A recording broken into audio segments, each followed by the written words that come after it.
On Urantia there are remnants of 9 human races which have commingled and combined into the people of modern times. These seraphim are closely associated with the ministry of the race commissioners, and the group now on Urantia is the original corps assigned to the planet soon after the day of Pentecost. 6. The angels of the future. These are the projection angels, who forecast a future age and plan for the realization of the better things of a new and advancing dispensation.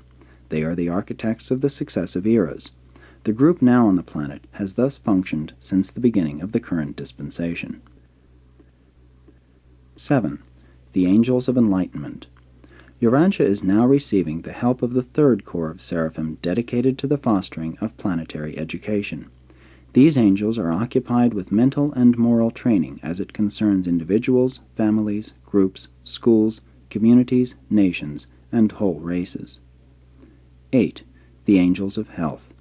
These are the seraphic ministers assigned to the assistance of those mortal agencies dedicated to the promotion of health and the prevention of disease. The present corps is the 6th group to serve during this dispensation. 9.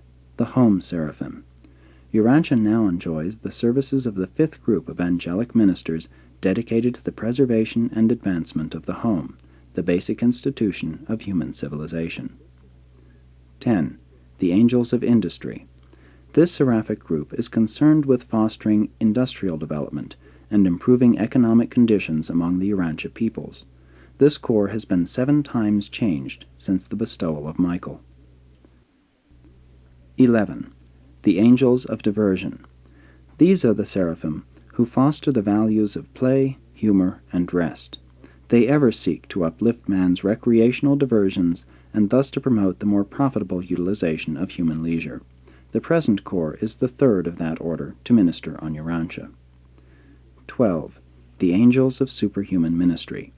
These are the angels of the angels, those seraphim who are assigned to the ministry of all superhuman life on the planet, temporary or permanent. This corps has served since the beginning of the current dispensation. When these groups of master seraphim disagree in matters of planetary policy or procedure, their differences are usually composed by the Governor-General, but all his rulings are subject to appeal in accordance with the nature and gravity of the issues involved in the disagreement. None of these angelic groups exercise direct or arbitrary control over the domains of their assignment.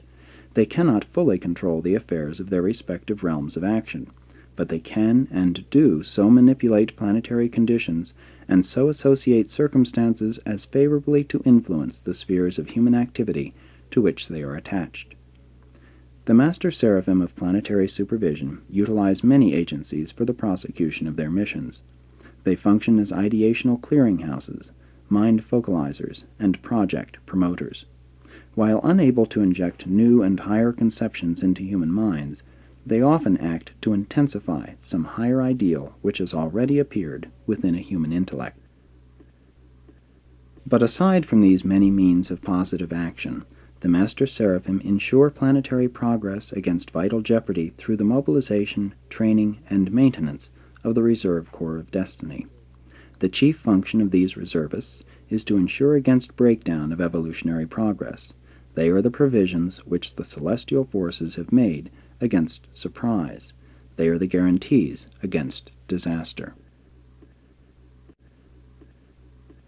7. The Reserve Corps of Destiny. The Reserve Corps of Destiny consists of living men and women who have been admitted to the special service of the superhuman administration of world affairs. This corps is made up of the men and women of each generation who are chosen by the spirit directors of the realm to assist in the conduct of the ministry of mercy and wisdom to the children of time on the evolutionary worlds. It is the general practice in the conduct of the affairs of the ascension plans to begin this liaison utilization of mortal will creatures immediately they are competent and trustworthy to assume such responsibilities. Accordingly, as soon as men and women appear on the stage of temporal action with sufficient mental capacity, adequate moral status, and requisite spirituality, they are quickly assigned to the appropriate celestial group of planetary personalities as human liaisons, mortal assistants. When human beings are chosen as protectors of planetary destiny, when they become pivotal individuals in the plans which the world administrators are prosecuting, at that time the planetary chief of Seraphim confirms their temporal attachment to the Seraphic Corps, and appoints personal destiny guardians to serve with these mortal reservists.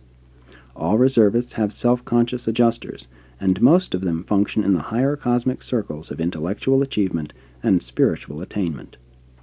Mortals of the realm are chosen for service in the Reserve Corps of Destiny on the inhabited worlds because of 1. Special capacity for being secretly rehearsed for numerous possible emergency missions in the conduct of various activities of world affairs. 2. Wholehearted dedication to some special social, economic, political, spiritual, or other cause, coupled with willingness to serve without human recognition and rewards. 3. The possession of a thought adjuster of extraordinary versatility and probable pre-Urantia experience in coping with planetary difficulties and contending with impending world emergency situations. Each division of planetary celestial service is entitled to a liaison corps of these mortals of destiny standing. The average inhabited world employs 70 separate corps of destiny, which are intimately connected with the superhuman current conduct of world affairs. On Urantia there are 12 reserve corps of destiny, one for each of the planetary groups of seraphic supervision. The 12 groups of Urantia destiny reservists are composed of mortal inhabitants of the sphere who have been rehearsed for numerous crucial positions on Earth and are held in readiness to act in possible planetary emergencies. This combined corps now consists of 962 persons. The smallest corps numbers 41, and the largest 172. With the exception of less than a score of contact personalities, the members of this unique group are wholly unconscious of their preparation for possible function in certain planetary crises.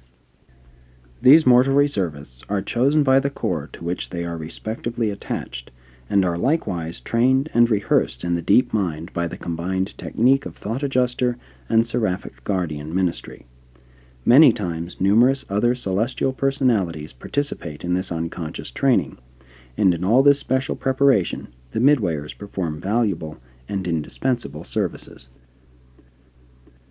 On many worlds, the better adapted secondary midway creatures are able to attain varying degrees of contact with the thought adjusters of certain favorably constituted mortals through the skillful penetration of the minds of the latter's indwelling.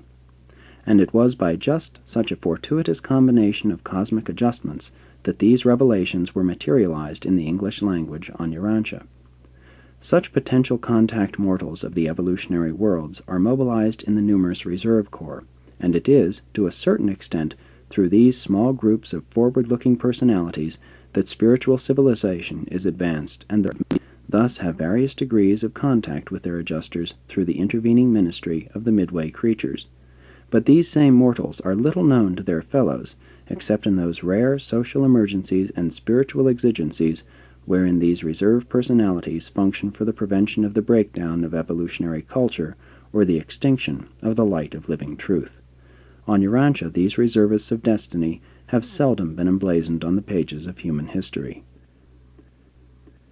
The reservists unconsciously act as conservators of essential planetary information.